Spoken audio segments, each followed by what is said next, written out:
वो कई दिनों से चुपचाप था, एक शब्द भी नहीं बोला था, एक शब्द भी। मैंने सोचा मर चुका होगा, उसके जिंदा रहने की अब कोई उम्मीद नहीं बची थी। वह चैन से सोता था, चैन से जगता, खाता पीता, काम करता और फिर चैन से सो जाता।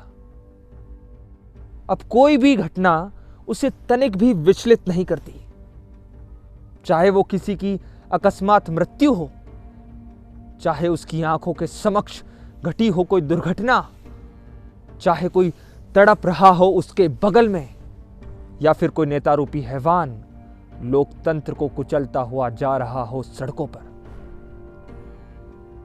इस तरह की तमाम घटनाओं के बावजूद भी जब वो कुछ नहीं बोला तो मैंने मान लिया कि वह मर चुका होगा।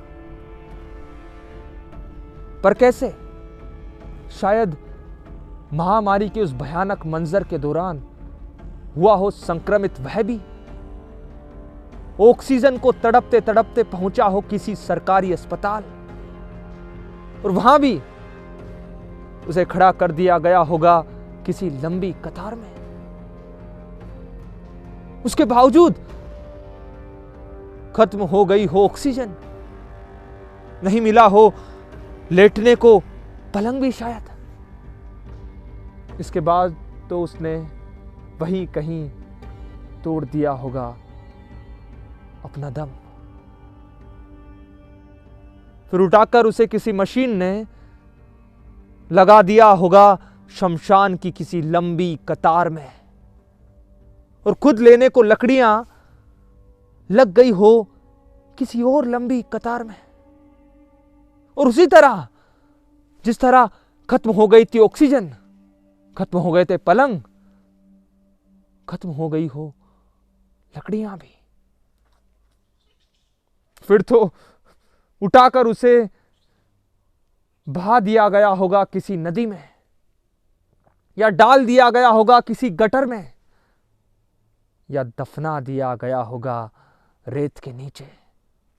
हां, शायद ऐसा ही कुछ हुआ होगा। मैं अब ज्यादा सोच नहीं सकता, इसलिए मैंने थोड़ा थोड़ा करके कुछ दिनों में सोच लिया था इतना, और आखिरकार ये मान लिया कि वो मर गया होगा।